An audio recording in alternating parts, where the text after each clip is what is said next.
Shalom, selamat pagi, dan salam sehat buat kita semua pendengar Renungan Pagi dalam channel YouTube Pendeta Mangatur Manurung.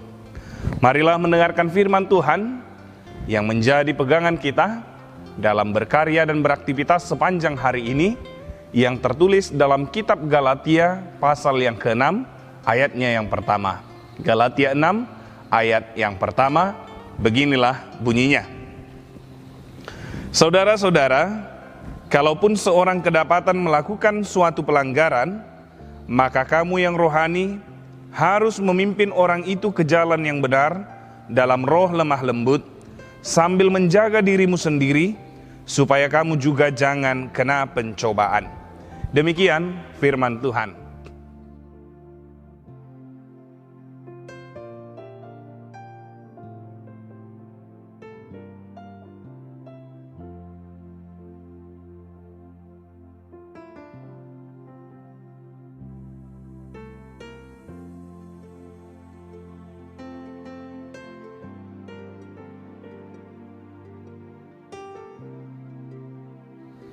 Bapak Ibu, saudara-saudari yang terkasih, mungkin ketika kita mendengar 3 huruf SMS, kita berpikir bahwa itu adalah sistem layanan pesan singkat yang ada di telepon genggam yang kita miliki. Tapi SMS yang saya maksud pada saat ini adalah sikap yang sering dihidupi oleh kita manusia akhir-akhir ini, yaitu susah melihat orang yang senang, ataupun sebaliknya, senang melihat orang susah. Banyak dari kita manusia saat ini yang sangat bersusah hati jikalau melihat orang mengalami kesenangan ataupun kebahagiaan dalam hidupnya. Itu tampak ketika kita melihat saudara keluarga atau orang-orang yang berada di sekitar kita yang mendapatkan kebahagiaan, yang ketika mereka sedang senang atau bahagia, kita sering memperguncingkan, mempersoalkan tentang kebahagiaan tersebut. Misalnya, ada saudara kita yang sedang senang, yang sedang bahagia, ketika anak-anaknya mendapatkan pekerjaan, tanpa kita sadari, kita mengatakan, paling dia masuk pekerjaan itu karena disogok. Terus kayak mana rupanya kemampuan anaknya itu? Inilah yang terjadi. Kita menjadi orang yang susah ketika melihat orang sedang senang ataupun bahagia. Kita menjadi susah ketika melihat kesenangan atau kebahagiaan yang dimiliki orang lain. Yang paling parahnya, kita sering menjadi pribadi yang senang ataupun bahagia melihat orang yang kesusahan dalam kehidupannya. Dengan kata yang singkat, kita senang melihat orang susah. Apalagi kalau ada sedikit dari perasaan kita yang tidak berkenan bagi orang yang mengalami kesusahan tersebut, melihatnya kesusahan, apalagi karena ada kesalahan yang ia lakukan, rasanya itu bahagia sekali ya, seperti mendapatkan uang yang begitu banyak jumlahnya.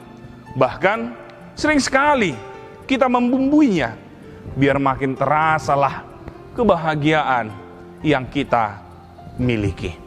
Namun firman Tuhan saat ini mengingatkan kita agar kita tidak menjadi orang-orang yang susah melihat orang senang, ataupun menjadi orang-orang yang senang melihat orang yang susah. Tetapi harusnya kita menjadi orang yang susah melihat orang sedang kesusahan, apalagi ketika mendapatkan permasalahan, mendapatkan pergumulan, apalagi dia melakukan kesalahan. Kita harusnya berusaha untuk saling tolong-menolong agar bangkit dari keterpurukan yang dia alami, sehingga akhirnya kita semua sama-sama senang. Dikatakan tadi, saudara-saudara, kalaupun seorang kedapatan melakukan suatu pelanggaran, maka kamu yang rohani harus memimpin orang itu ke jalan yang benar dalam roh lemah lembut, sambil menjaga dirimu sendiri, supaya kamu juga jangan kena pencobaan. Kemungkinan berbuat salah kemungkinan melakukan kesalahan terbuka dalam kehidupan setiap orang. Namun dengan kesalahan tersebut, janganlah kita menghakimi, janganlah kita mengkritik, janganlah kita memperguncingkan, menjelekkan ia ataupun mereka. Kita tidak boleh menjadi pribadi yang memperuncing kesalahan tersebut. Sebagai orang yang percaya kepada Kristus, hendaklah kita seharusnya menolong orang yang sedang mengalami kesusahan tersebut. Kita harus memimpin, yaitu membawa mereka kembali ke jalan yang benar dan yang baik. Saling membantu dan tolong bertolongan merupakan pola hidup anak-anak Tuhan yang memiliki nilai-nilai kasih dan kepedulian terhadap beban atau persoalan saudara-saudara kita, terlebih saudara-saudara seiman. Hukum kasih Kristus merupakan pola hidup anak-anak Allah dalam kerajaannya di dunia ini. Itu berarti ketika kita melihat saudara seiman jatuh di dalam dosa atau berbeban berat, hal ini tidak serta-merta membuat kita mengucilkan atau memusuhinya tanpa adanya kepedulian dan kasih terhadapnya.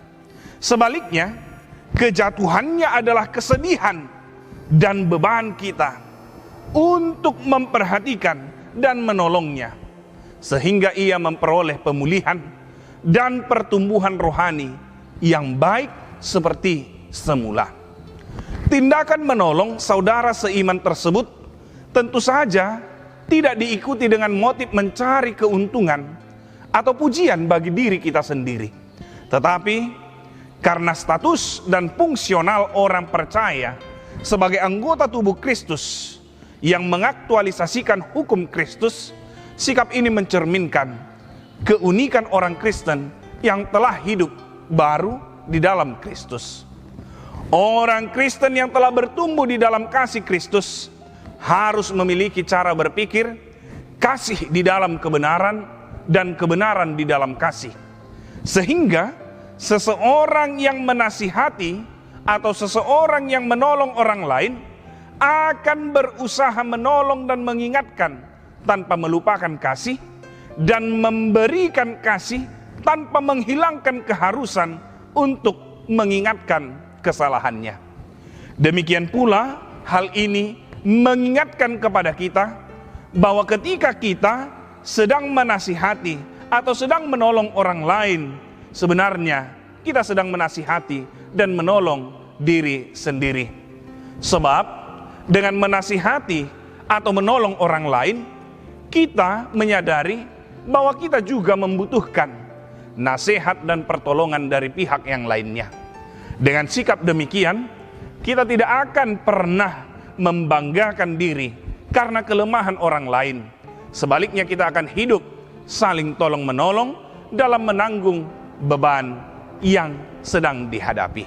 Oleh karenanya, marilah menjadi pribadi yang bukan SMS, yaitu senang melihat orang yang susah, melainkan menjadi pribadi yang STM, yaitu saling tolong menolong, sehingga kita mencapai S3, yaitu sama-sama senang. Selamat beraktivitas sepanjang hari ini. Semoga Tuhan menjagai, semoga Tuhan melindungi dan memampukan kita melewati hari ini. Tuhan memberkati kita. Amin. Kita berdoa. Terima kasih buat firman-Mu ya Tuhan, yang mengingatkan kami agar tidak menjadi pribadi yang senang melihat kesusahan orang lain, terlebih akibat kesalahan yang ia lakukan. Tetapi kami sebagai orang yang percaya kepadamu, anak-anak-Mu, kami Engkau ingatkan untuk membantu teman kami yang mendapatkan pergumulan, terlebih ketika ia jatuh karena kesalahan. Sehingga dengan demikian ya Tuhan, kami boleh menunjukkan bahwa kami adalah anak-anak-Mu yang membawa mereka kembali ke dalam apa yang Engkau inginkan. Ingatkan kami ya Tuhan, ketika kami sering tergoda untuk memperuncing masalah ketika saudara kami mendapatkan persoalan. Sering kami membanggakan diri dengan kesalahan yang dihadapi oleh orang lain. Tapi Tuhan mengingatkan kami, biarlah ketika saudara kami mendapatkan persoalan, itu juga menjadi beban kami. Sehingga kami terpanggil untuk mengingatkan mereka dalam kesalahan dan mau bersama-sama dengannya untuk memperbaiki kesalahan sehingga kembali seperti apa yang Engkau inginkan. Berkati kami sepanjang hari ini dalam menjalani kehidupan kami. Kami serahkan hidup kami, pekerjaan kami, aktivitas kami dalam tangan pengasihan Tuhan. Dan kehendak Tuhanlah yang jadi atas kami. Dalam Kristus Yesus kami berdoa dan bersyukur. Amin.